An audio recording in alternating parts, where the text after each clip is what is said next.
So you want to know how to create a Pinterest profile from scratch, as if you're a total beginner. Well, I got you, because in today's video, I'm going to walk you through exactly how to do that. From putting your email address in and choosing a password, all the way over to making the profile ready for the public to view, and every little thing in between, including the settings that you need to set up in order for your profile to be fully optimized. Now, my name is Heather Farris. I've been doing Pinterest marketing and education for roughly 9 years, and I'm so excited to have you here today. And I'm also excited to announce that this video is in partnership with Pinterest. Okay, so our Pinterest profile setup for total beginners is going to start out by showing you exactly the steps that you need to create. But before we even do that, I want to walk you through the 4 ways to find keywords on Pinterest. And of course, I have tutorials on all of these methods, so you can go and watch those individual videos if you need more information. But the main ways to find keywords on Pinterest are the search bar, the trends tool, and the ads tool. And then a couple supplementary options are Pinterest Predicts and the global content calendar. So let's actually jump into the account setup tasks for actually setting up your Pinterest account. So number 1 is you're going to create your account, and I'm going to show you how to do that now. To get started with a Pinterest account, and a Pinterest for Business account specifically, you want to go to Pinterest.com, or if you're in another country, whatever your Pinterest URL is, and you want to click this sign up button in the top right hand corner, and then you want to make sure down here at the bottom you choose create a business account, and this little pop-up will show, and then you want to input the information you want to use to create this new account and click create account. Now, once you have created your account, it's going to have you go through a few steps in order to just better fill out your profile. So go ahead and jump through these hoops, and then once you have done so, you can be finished. So we're just going to say we're going to do that, and we're going to do this, and we're not interested in ads right now. And let's see, gardening is not actually listed. So we're going to increase our online sales, generate leads, and drive traffic to our site. And then we don't want to do ads right now because we don't really need anyone reaching out to us. And once we have done that, we're going to just start by clicking on share ideas, and it's going to take us to creating a pin. You can choose grow your audience. It's going to take us to create an ad, or in our case, we're actually just going to choose showcase your brand, and it's going to build your profile. So it's actually going to take you straight to your profile settings where we need to be. And at this point, I'm actually going to jump you into the account I've already pre-created. Now that you have your account set up, we're actually going to pop over to our Pinterest account and finish setting up our settings. So the very first thing that we need to do is actually set up our display name in our bio. So that is here in the profile details section. But we also have a couple of other settings that we're going to come back to. We're going to swing back around.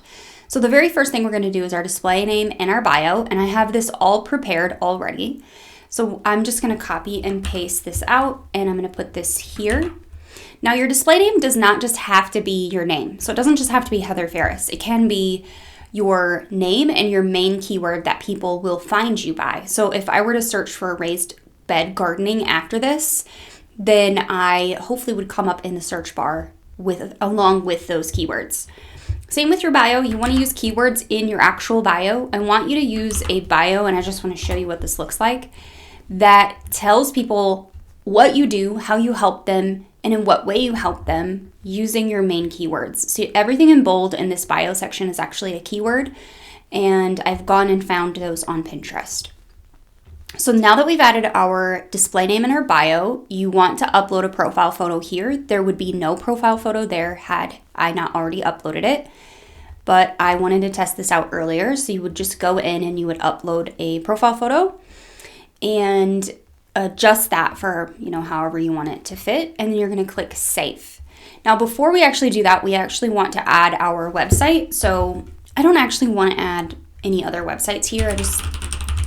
I don't own a gardening website. This is just a test, but I want to put in my website, and I also want to put in my username.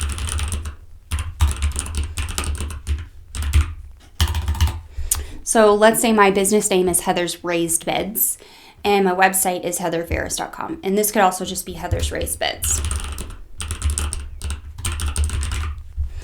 And then if we want to include an email address, we can include an email address. But remember, anything you put on this page will show in your account settings on the front end of your profile.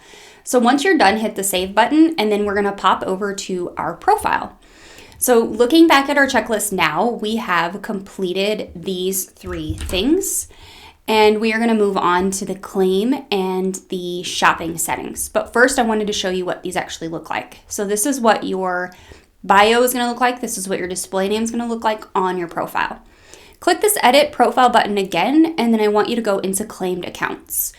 Now, I'm not going to show you exactly how to claim your account today because I have tutorials on how to claim all the different kinds of accounts or websites in other places, so you can definitely go and watch those. But in this instance, this is a step that I want you to go ahead and take. So go ahead and connect your Instagram account, claim your website or your Shopify store or whatever other store you have that you own, and do that step now. Once you're done with that, I want you to go into social permissions.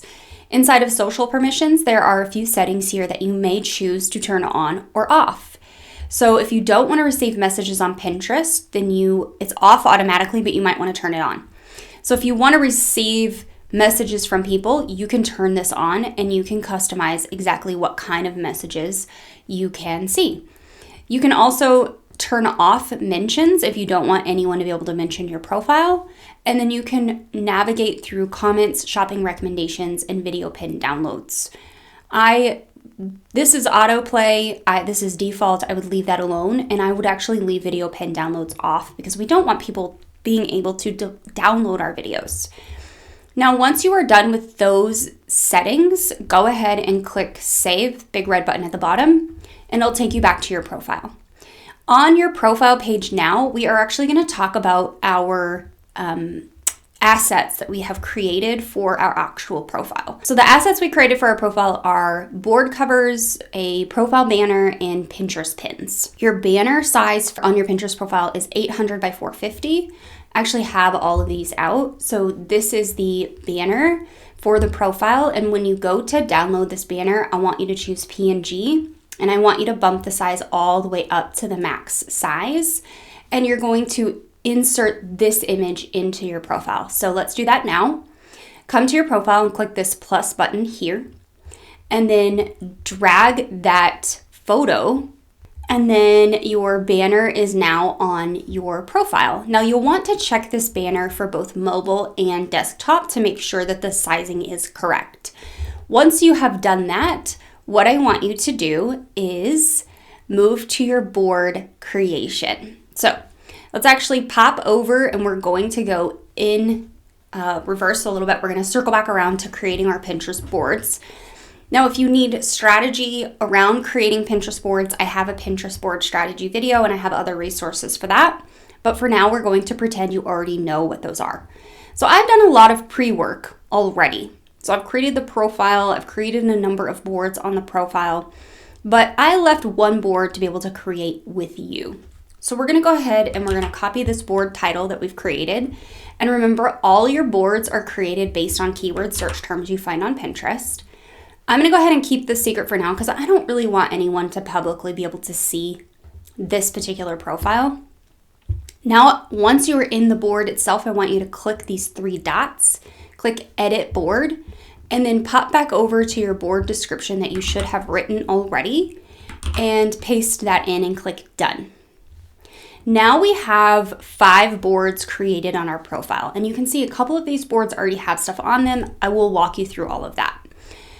For now, though, we are going to move on to creating board covers. Now, to create a board cover, you are going to want to go to Canva, and you're going to want to create a board cover 1000 by 1000. And then when you download it, again, you want to bump up the size to the max quality. I've already done this. And we are going to now apply those to our boards. But first, we actually have to create the board covers as pins. So go to the top right-hand corner and click Create Pin. It's right here under Create Content. We're going to drag all of those in, and then we will save them to the boards. Upload all of your drafts of your board covers and save them in your pin drafts. And then we are actually going to go through and optimize them all together. So let me just take a second here to upload them all. Okay, so I've pre-written all of the board titles and board descriptions. So I'm actually going to use those same board titles and board descriptions for my board covers. So this is Raised Beds 101. I'm just going to apply the same content as the board because I already optimized it, right? And then we want to link it to our website. Put it on the board that you want it to go on. You can add tag topics if you want to. And then you're going to go ahead and publish that version. And that version is going to publish out, and then we're going to move on to the next one. Okay, now that we have all of our board covers created and added to our boards, we now need to apply those board covers. So what I want you to do is go back to your profile, click your Save tab, and then here I want you to hover over the board and click the pencil icon.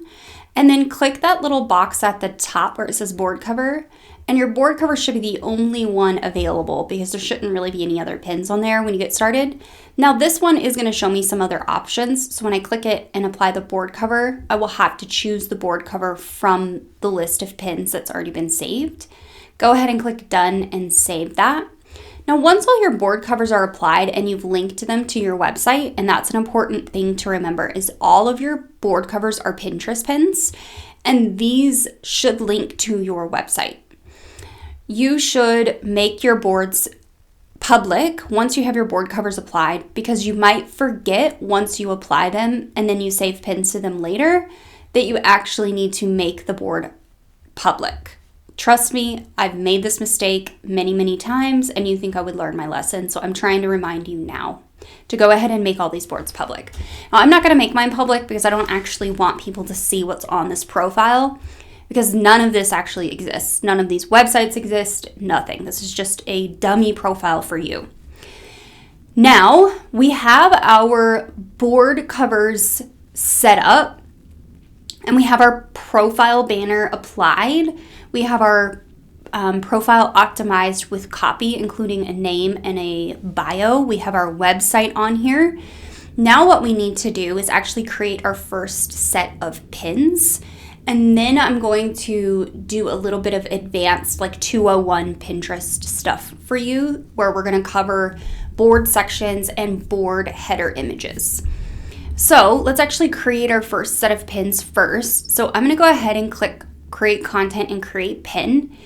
And you know me, I already have these pins created. So I'm just going to go ahead and upload them and get all of these published and saved to the individual boards.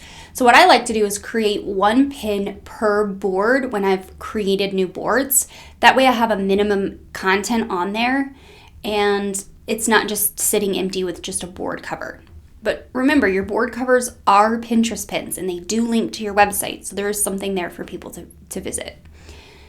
So once you have all of this done, you're going to do the same exact thing that we did with our board covers, and you're going to apply a title, a description, a link, and a board, and any tag topics that you might want to use.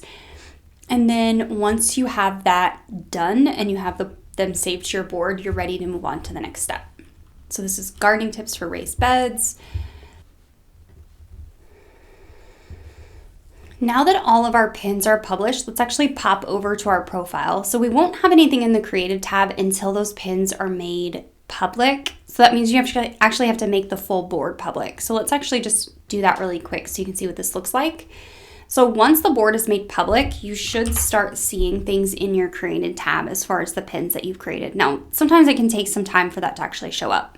So this one is now a public board, which brings us to the next step, which is more advanced. So you notice this tiny little squatty image in here, and you notice a image up here. So I'm going to take you to the slides, and I'm going to show you your board header image is roughly 600 by 350. Now, I don't have any Pinterest exact sizing because I wasn't able to find this in their help documentation. So if I do find out what that sizing is from Pinterest, I will be happy to put it in the edit of the video or in the description down below. But I've tested this out and I believe it's about 600 by 350.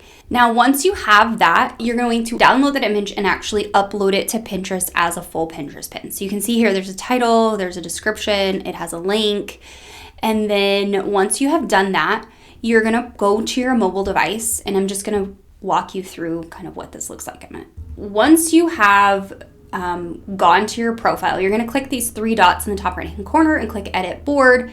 You're gonna click that header image at the top, and you're going to apply the image that's in the board. And then once you are done, you wanna hit the Done button up here once it loads it in. And then your board header image will pop in. There it is. And this is what it looks like on desktop. So let's actually talk about this just briefly.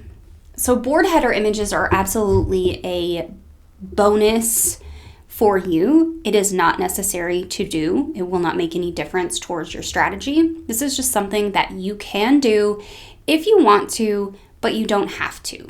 So the steps are to create your board banner or your board header image, upload it on desktop, fully pin it to this board that you want to apply it to, and then you're going to follow the mobile steps to actually add it. You can only add these via mobile, but they will show up on desktop and mobile once they are added. So they're a little bit smaller in size than the actual profile banner. Here you can see it's the same template, but this is actually a wider image, which is why I'm telling you, I think it's around 600 by 350. You just want to make sure to test it out, as always, on desktop and mobile, and just make sure it looks good in both places. So that's your board header image. Now the next thing I want to talk to you about that is also a little bit more advanced is your board section. So let's say you have a lot of content within one theme, so best vegetables for raised beds. And then within that category, you have a bunch of different vegetable blog posts that you can put inside of each raised bed section. So you want to section them out. You want to organize them a little bit more beautifully. So in this instance, what I would do is create a few sections for each grouping that you want to group together. And then you are going to leave the overall board for just more of the generalized content. So you can see this pin here, the best vegetables for raised beds. It's on the overall board. And then each individual section has the actual content inside of it. So let's say we wanted to make a section. Well, first of all, I actually need to find another vegetable that we can put on this board. So let's say it's onions.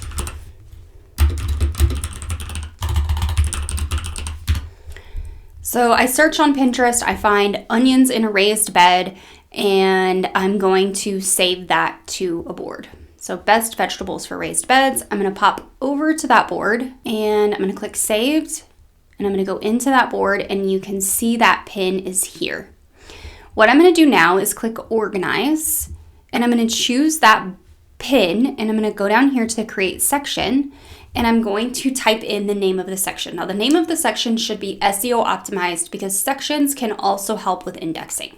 So my section name is growing onions in a raised bed. I'm going to click add, and then it's going to add that, and we are going to click the back button, and now that one pin is inside of that section. So you have now learned about boards, creating your boards, optimizing them with titles and descriptions, adding board covers, adding a board header image, which is totally a bonus work. If you want bonus points, please turn that in by the end of the day.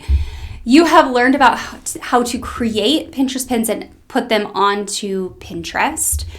You've learned about putting a banner and a bio, your display name, your settings. You've learned the start to finish for how to create your Pinterest profile.